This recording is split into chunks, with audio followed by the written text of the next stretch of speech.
5 fakta tentang pria berjenggot putih di logo KFC. Mendengar kata KFC, gambar ayam goreng super gurih pasti langsung muncul di benak Anda. Meski ayam gorengnya terkenal di seluruh dunia, tapi tahukah Anda siapa pria yang berjenggot putih yang selalu ada setiap logo KFC? Pria yang berjenggot putih di logo KFC adalah Kolonel Helen Sanders. Pria yang berjenggot dan gambar wajahnya telah puluhan tahun menghiasi logo KFC. Dia merupakan ikon restoran cepat saji paling populer dunia. Sayangnya, masih banyak orang-orang yang tidak mengetahui bahwa pria di logo KFC tersebut memang nyata dan pernah hidup. Siapa sangka hidup pendiri perusahaan restoran cepat saji tersebut tak mulus bisnisnya sekarang. Tak cukup menjadi yatim sejak kecil, Sanders harus bekerja keras mengasuh adik-adiknya. Dia juga pernah menjadi kondektur bus untuk memenuhi kehidupan sehari-harinya. Lewat kehidupannya, Anda juga tak akan menyangka butuh waktu 9 tahun untuk menemukan bumbu rahasia kelezatan ayam goreng KFC. Tak heran ayam gorengnya laku keras di pasar dunia. 1. Sanders kecil hidup penuh siksa. Helen David Sanders lahir pada 9 September 1850. Sejak kecil, Sanders sudah menghadapi berbagai cobaan kehidupan. Ayahnya meninggal saat dia masih berusia 6 tahun. Ibunya terpaksa harus bekerja banting tulang menghidupi Sanders dan adiknya yang masih berusia 3 tahun. Karena ibunya harus pergi bekerja, Sanders yang juga masih kanak-kanak bertugas mengurusi adik-adiknya di rumah.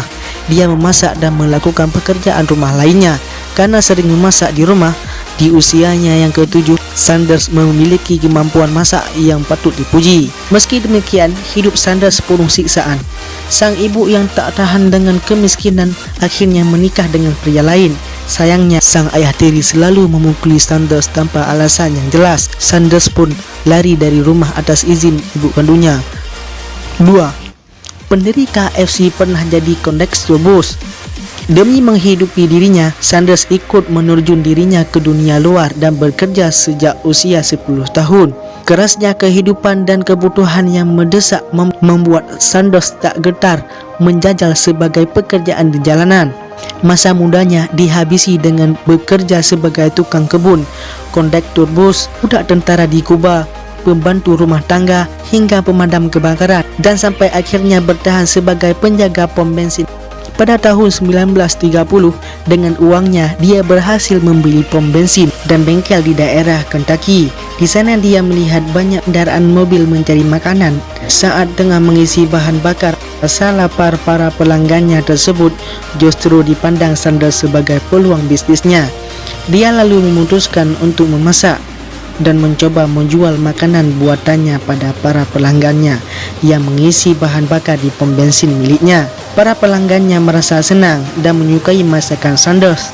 Kepuasan para konsumen menjadi kebahagiaan tersendiri bagi Sanders. Hal itu yang membuatnya terus memasak. 3. Dari mana Sanders mendapat gelar kolonel? Di usianya yang ke-40 tahun, Sanders membuka restoran pertamanya di depan stasiun pengisi bensin di Corbin, Kentucky. Di sana Sanders bekerja sebagai pengisi bahan bakar, koki, dan kasir. Arena penjualan makanannya diberi nama Sanders Court and Cafe. Pada tahun 1936, Gubernur Kentucky Robert memberikan gelar Kentucky Colonel pada Sanders karena kontribusinya pada sektor makanan di sana. Setahun kemudian, Sanders Court and Cafe, makanan dan pelayannya sangat terkenal hingga namanya ramai dipublikasikan sejumlah surat kabar di pelosok negeri. Hasilnya, banyak orang yang berbondong-bondong datang ke restorannya untuk mencicipi makanan Sanders yang ternama. Dia lalu menambah 142 kursi di restorannya. 4. Mencoba menciptakan resep rahasia selama 9 tahun. Bisnisnya tak berjalan mulus. Pada tahun 1939, api melenyap restorannya. Meski kemudian dia berhasil mendirikan dan membukanya kembali setelah 9 tahun, mencoba meracik resep rahasia dengan teknik yang masih digunakan hingga sekarang. Sanders akhirnya berhasil menemukan resep ayam goreng super lezat pada tahun 1940-an. Pada tahun 1952, dia pun mendirikan restoran Kentucky Fried Chicken pertamanya. Dalam logo restorannya, dia sudah menyertakan wajahnya bersama dengan nama restoran yang ia dirikan. Saat itu logo KFC masih berwarna putih hitam. Namun pada tahun 1955, pemerintah membangun jalan tol melintasi Corbin, Kentucky. Dia terpaksa harus menjual pom bensinnya. Sanders menerima dana pengganti sebesar 105 US dollar saat itu. Setelah membayar utang usahanya, dia jatuh bangkrut. Tetapi dia bekerja keras dan tak menyerah. Lalu dia menjual ayam gorengnya dengan menggunakan mobil. Dia terus berusaha mengenalkan produk ayam gorengnya ke seluruh penjuru Amerika Serikat. Lalu dia memasak ayam goreng dari satu restoran ke restoran lainnya dengan perjanjian dia akan dibayar dengan 1 nikel untuk 1 potong ayam yang dia jual di restoran tersebut. Bisnisnya pun menjadi besar dengan sejumlah franchise yang didirikannya.